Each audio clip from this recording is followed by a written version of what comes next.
Hi everyone, and welcome back to Unit Standard 24445 Routine Based Learning and Bias Education in ECD.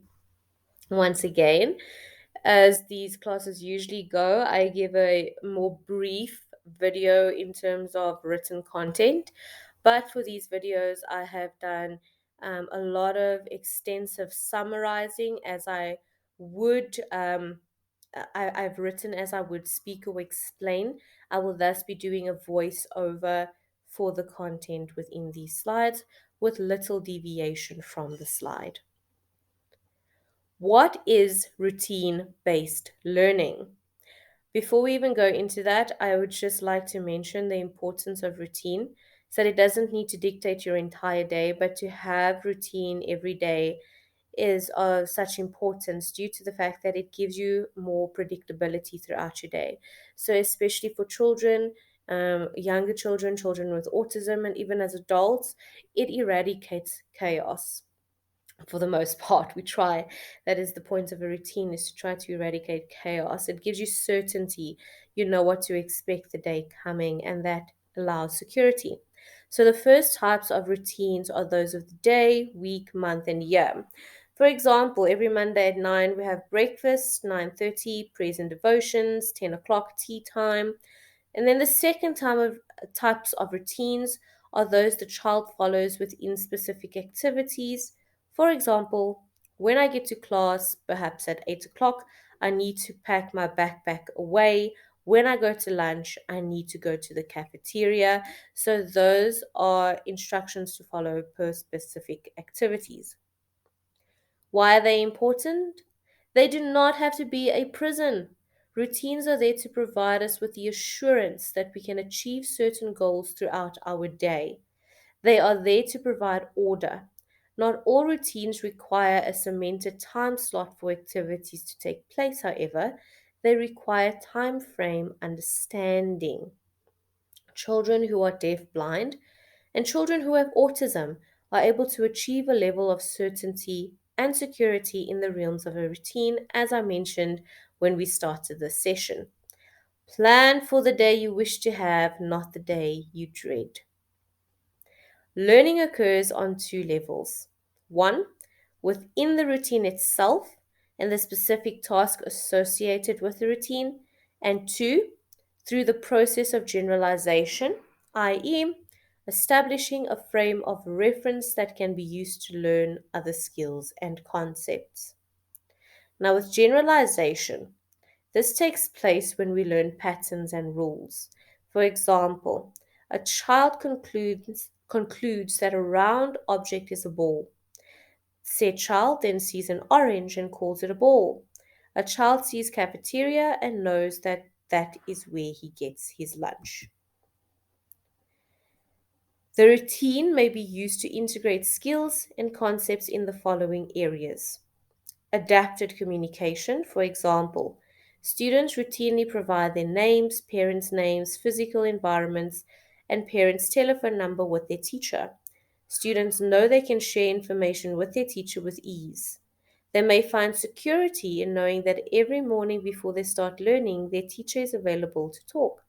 When we think about adults, and this is theorizing, but when we think about our interactions with one another, there are certain topics in conversation that come up first. Things like, what do you do for a living? Where are you from? And it might seem repetitive, but it appears to me at least that perhaps we do this for the sake of security in conversation. You're meeting someone new, and so you ask questions that you are familiar with, questions that you are able to give familiar answers to, as this person you are meeting is a stranger. So, insecurity in doing the same thing when meeting new people, we first establish a security base. So, tactile and/or visual modeling. For example, every morning the learner places their backpack away when they enter the classroom. Now, learners pack their backpacks away, then immediately go to the toilet. Adapted support and access, for example, every morning when the bell rings, the children know they have to pack their bags away and then they sit on their seats. Orientation and mobility techniques and strategies, for example, Children start going to the bathroom unaided. Literacy. Example, this can be shared as a body of print or braille instructions. The student knows his list of physical activities, and at the end of the day, he writes them down in his workbook. Math and sequencing. For example, learning to count, learning number patterns and pattern relationships in sequencing. And then note a child's routine ought to change as they grow and enter new environments, and also as they enter new levels of learning. Some aspects may remain the same, but a monotonous routine may provide a barricade to growth. So, key points to remember: the level of learning in a routine is proportionate to the level of active engagement of the child. You need to gauge, you need to see how much the child is involved in the activities. Are they falling behind? Are they moving ahead a lot quicker? Do you need to change the routine to stimulate them more? A routine can be as general or detailed as the child requires. Some children need a lot more details than others. Some children just need to know it's English at 10 o'clock until 11 o'clock. Some children need to know it's English. We are going to start with spelling for 10 minutes. We're going to move to writing for 15 minutes, and so on. Generally speaking, children who are deaf-blind need significant levels of detail in order to learn from experiences. A routine provides the context, the task, and the order on which the child can build on and connect their own experiences. Routines are concrete experiences that allow partial or complete participation from all children.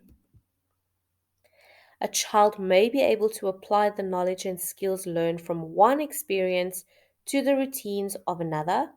Routines can be used to integrate skills, concepts, and adaptations in a meaningful way.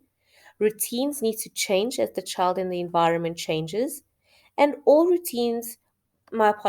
children who are deaf-blind can benefit from routine-based learning, but the results will be directly proportional to the attention of detail, effort, and creativity invested by service providers and caregivers. That is a major detail, is that especially children who have a certain handicap or barricade perhaps, um, these are things that provide them with, once again, with security. Remember, you are going to be the hands and the eyes and the ears that helps a child. You are their helping hand, their aid, and so your direct influence, your actions that you commit to them, that is what assists with their growth, as well as they are not independent yet. Anti-bias education in early childhood. This is a topic we will be spending much time on throughout your course. So, anti-bias education in early childhood.